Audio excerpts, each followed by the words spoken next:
उत्तिष्ठ भारत। आप सभी का स्वागत है आपके अपने चैनल टीएम विकिपीडिया पे।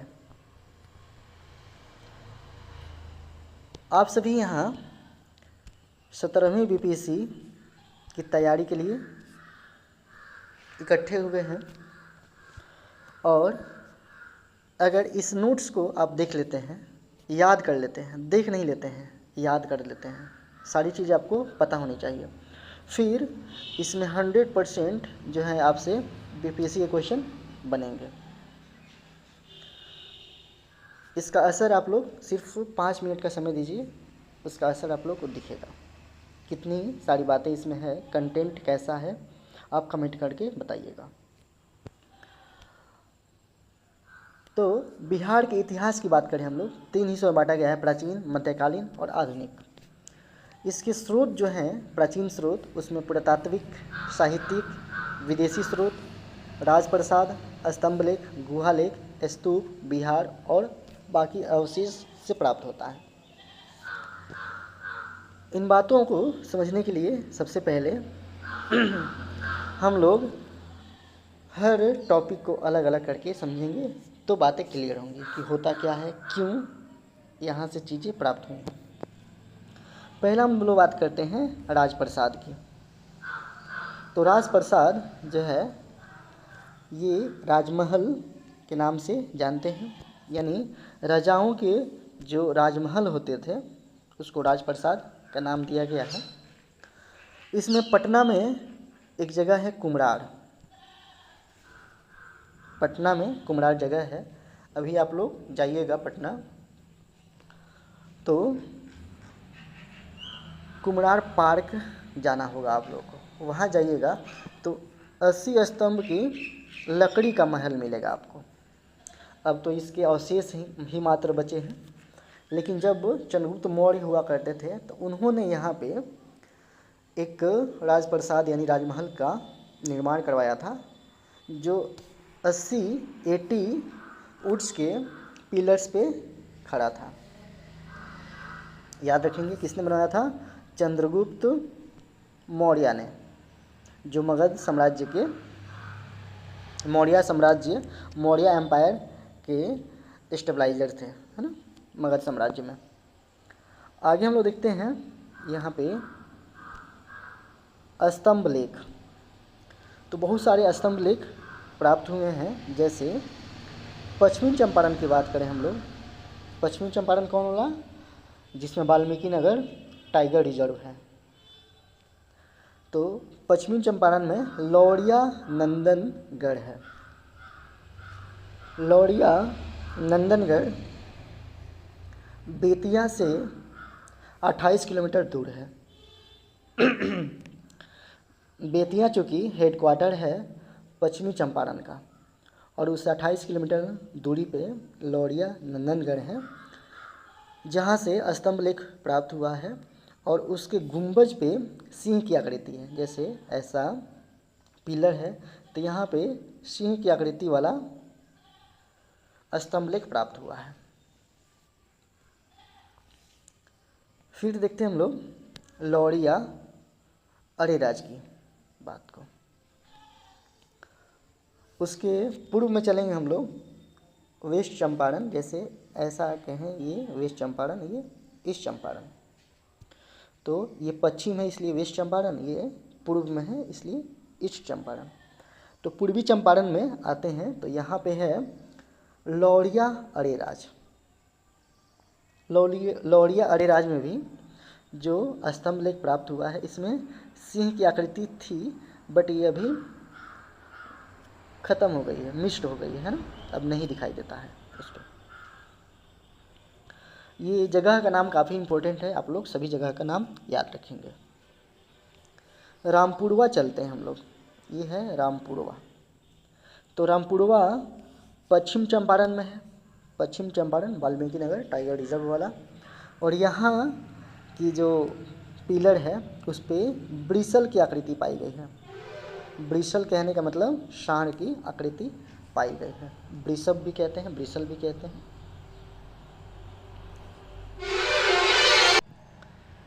फिर यहाँ देखते हैं हम लोग गुहा लेख के बारे में।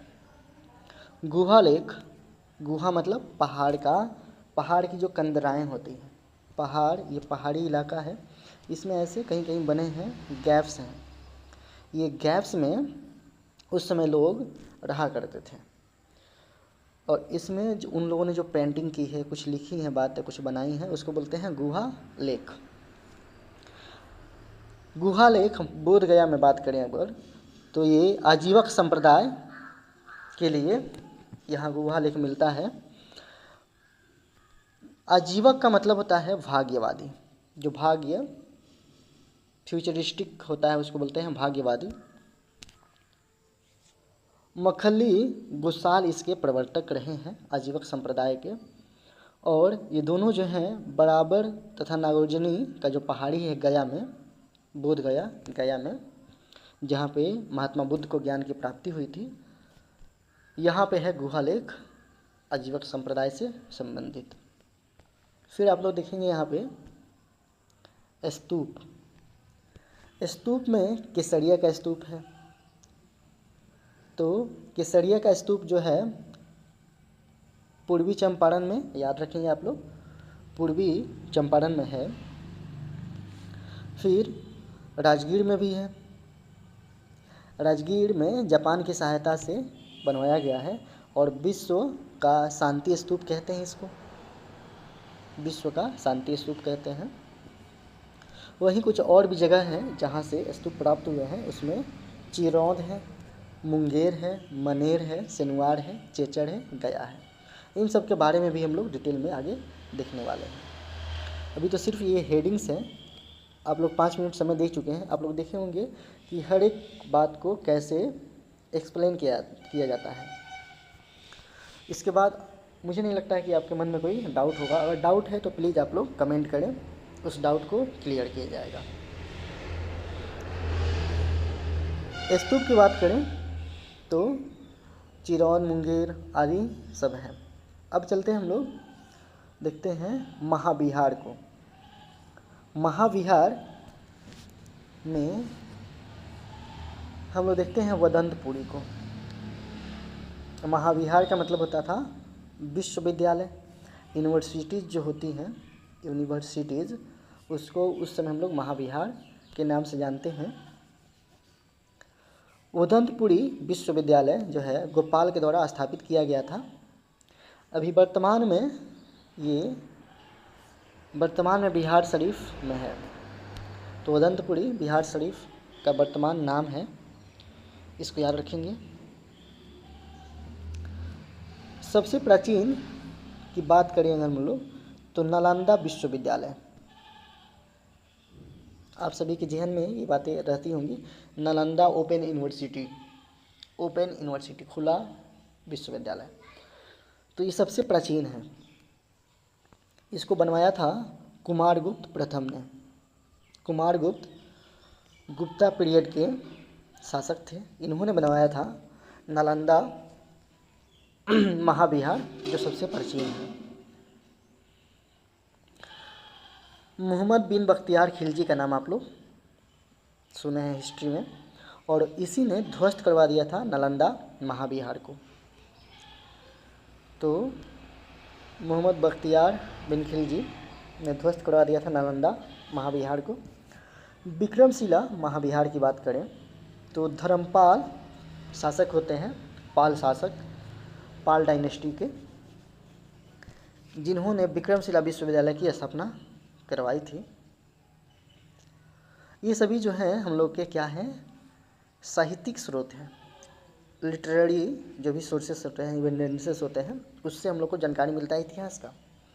तो इनसे भी बहुत सारी चीज़ें हम लोग को मिली है। फिर बात करते हैं हम लोग अर्थशास्त्र की। कौटिल्य का नाम आप सबको याद है, विष्णुगुप्त, जो चंद्रगुप्त मौर्य के गुरु हुआ करते थे, और फर्स्ट वीडियो में मैंने बताई थी कि कैसे उन लोगों का एक राजकीलम खेल के द्वारा संबंध जोड़ता है। फिर सप्तांग सिद्धांत अर्थशास्त्र में लिखा गया है, यानी राजा जो हैं उनके जो प्रमुख मंत्रीगण हैं, क्या क्या चीज़ें हैं, वो 7 वर्गों में बटा होगा राजा को लेकर के, उसको कहते हैं हम लोग सप्तांग सिद्धांत। फिर देखते हैं मुद्रा राक्षस के बारे में। मुद्रा राक्षस के लेखक हैं विशाखदत्त और ये गुप्तकालीन है। मुद्रा राक्षस जो है गुप्त काल में लिखा गया है। इस मुद्रा राक्षस में हम लोग देखते हैं ब्रिसल नाम। ब्रिसल नाम जो है वो इस्तेमाल हुआ है मौर्य चंद्रगुप्त के लिए, चंद्रगुप्त मौर्य के लिए इस्तेमाल हुआ है ब्रिसल नाम। गुप्त काल में ही एक रचित ग्रंथ है पंचतंत्र, जिसके लेखक है विष्णु शर्मा। समाज कैसे अभी संवरना शुरू नहीं हुआ था कि बिखरना शुरू हो गया। लोगों में वैमनस्यता की भावना आने लगी और लोग एक दूसरे से जलने लगे।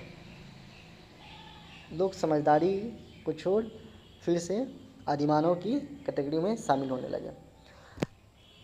और सबसे बड़ी बात है कि किसी को कि उसकी गलती बताइए तो व्यक्ति आपसे नाराज़ हो जाएगा, आपसे रूठ जाएगा, क्योंकि हर कोई झूठी तारीफ सुनना चाहता है।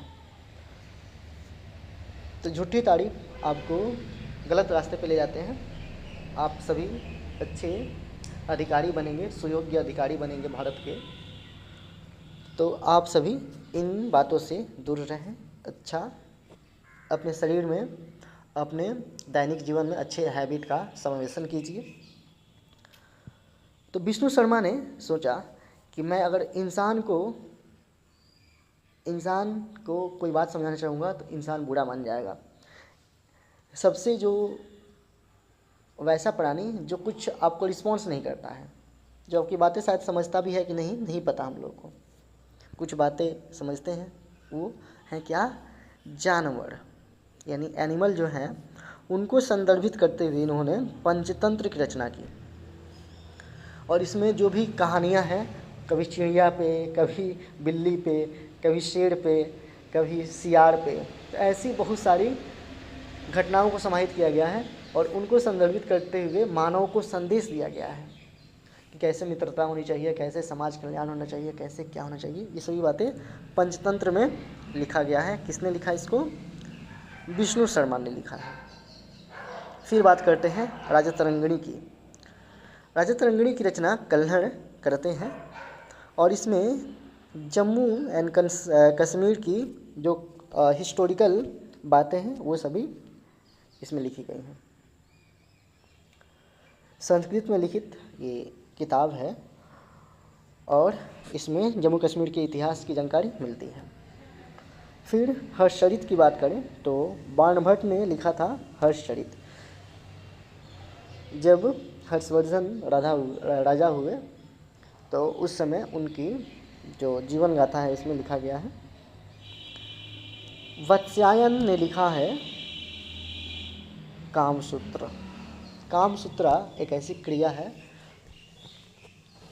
जो भी समाज कल्याण की बातें सोचते हैं उनमें काम सूत्र की संचार होना बहुत ज़रूरी है, क्योंकि इससे संतति बढ़ती है और संतति बढ़ती है फिर समाज का कल्याण होता है। आगे हम लोग जब चलेंगे तो देखेंगे वैवाहिक संबंध होता है। वैवाहिक संबंध बहुत टाइप के होते हैं, कैसे मानव का धर्म होता है, क्या क्या धर्म होते हैं, क्या क्या संस्कार होते हैं, सभी चीज़ों को देखेंगे। उसमें एक संस्कार आएगा कामसूत्रा। तो कामसूत्रा भी काफ़ी इम्पोर्टेंट है। जैसे अभी जापान में और चाइना में, जैसे आप लोग सुने होंगे हिरोशिमा का नाम है ना, हिरोशिमा नागासाकी, जिस पे बम गिराया गया और वहाँ पे जो पॉपुलेशन है बहुत कम हो गया। तो वहाँ की जनसंख्या बढ़ाने के लिए और अच्छे पॉपुलेशन बढ़ाने के लिए, जिसमें जो संतति हो, जो संतान हो, वो अच्छे योग्य काबिल हो, उनमें कुछ विकृति नहीं हो, तो उसके लिए सरकार ने बहुत सारी योजनाएं चलाई हैं। चलिए उसको छोड़ते जाते हैं हम लोग यहाँ पे। तो कामसूत्रा की बात करते हैं। इसके लेखक कौन है? वत्स्यायन। आप लोग समझ चुके हैं कि मैं कहना क्या चाहता हूँ वो चीज़। तो गुप्त काल में ही लिखा गया है कामसूत्रा। फिर आते हैं कालिदास। तो कालिदास जो गुप्तकालीन होते हैं ये भी लिखते हैं अभिज्ञान शकुंतलम। और मालविका अग्निमित्र। तो इसमें तो मालविका और अग्निमित्र जो शासक होते हैं, राजकुमार होते हैं, उन दोनों की प्रेम संबंध को दिखाया गया है। वहीं अभिज्ञान शाकुंतलम में भी समाज कल्याण की बातें की गई हैं। यहाँ जो बाणभट्ट थे वो पाटलिपुत्र के निवासी थे, याद रखेंगे हम लोग, जिन्होंने हरचरित लिखा था। बिहार में हम लोग उस समय बहुत सारे बौद्ध मठ देखते थे, और अभी भी आप लोग किसी क्षेत्र में बौद्धों को देखिएगा तो उन लोग की जो पहनावा होती है एक लालिमा लिए हुए होती है, भगवा कलर का उनका पहनावा होता है। और वो जहाँ रहते थे उस स्थान को हम लोग विहार कहते थे। विहार यानी विचरण करने वाला, घूमने वाला। और यही विहार आगे चल के बिहार बन गया, व से ये ब बन गया, और इस तरह से विहार से ये बिहार शब्द बन गया। चलिए आज के क्लास को हम लोग यहीं स्टॉप करेंगे। कल से हम लोग देखेंगे विदेशी स्रोत और आगे आने वाली चीज़ों को।